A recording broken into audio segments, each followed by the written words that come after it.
एक ऋषि थे, बहुत ही सरल, सहज, निर्भिमानी और अत्यंत ज्ञानी। दूर दूर से लोग उनके पास शिक्षा प्राप्त करने आते थे। एक राजकुमार भी उनसे शिक्षा प्राप्त करने आया। राजकुमार ने बहुत मन लगाकर ज्ञान अर्जन किया।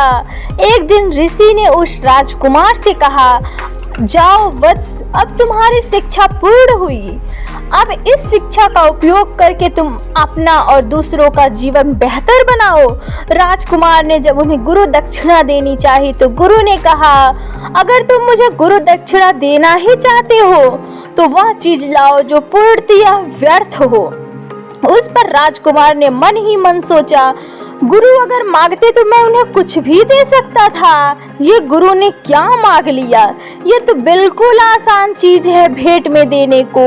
आसपास कितना कुछ व्यर्थ है, मैं तो कुछ भी गुरु को दे सकता हूँ। ये सोचकर उसने जैसे ही मिट्टी उठाने के लिए जैसे ही हाथ बढ़ाया तो मिट्टी बोली, ठहर मनुष्य, क्या कर रहा है?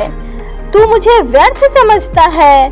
तेरे खाने पीने से लेकर बहुमूल्य धातुएं और अनेक ऐसी धातुएं क्या मुझी से उत्पन्न होती हैं? ये विविध रूप, रंग, रस, गंध क्या मुझसे ही उत्पन्न होती हैं? मिट्टी की बात सुनकर राजकुमार सोच में पड़ गया और फिर वो आगे बढ़ गया।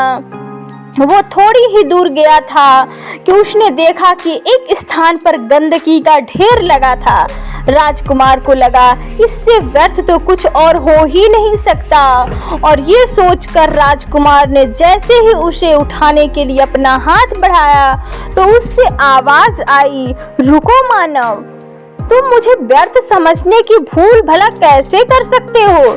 क्या तुम भूल गए कि धरती को पोषित करने वाली खाद मुझ ही से बनती है? तुम्हारी फसलों को प्राण और पोषण मुझसे ही मिलता है। मैं व्यर्थ कैसे हुई? युवक अब सोच में पड़ गया और मन ही मन मुस्कुराने लगा। गुरु का दिया हुआ आखिरी सबक अब उसे समझ आ चुका था कि व्यर्थ और तुच्छ तो वह है जो दूसरों को व्यर्थ और तुच्छ समझता है, और वह अहंकार के सिवा और क्या हो सकता है।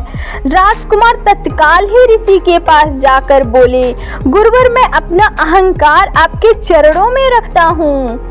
आप मुझे आशीर्वाद दीजिए कि आपके द्वारा प्राप्त ज्ञान को मैं प्रजा की सेवा में लगा सकूं।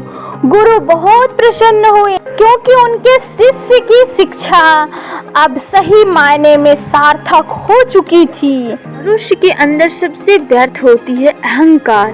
अहंकार जितना ही बढ़ता जाता है मनुष्य के गुण उतने ही घटते जाते हैं। अहंकार के बढ़ने से कुछ नहीं मिलता, सब कुछ घटता ही जाता है।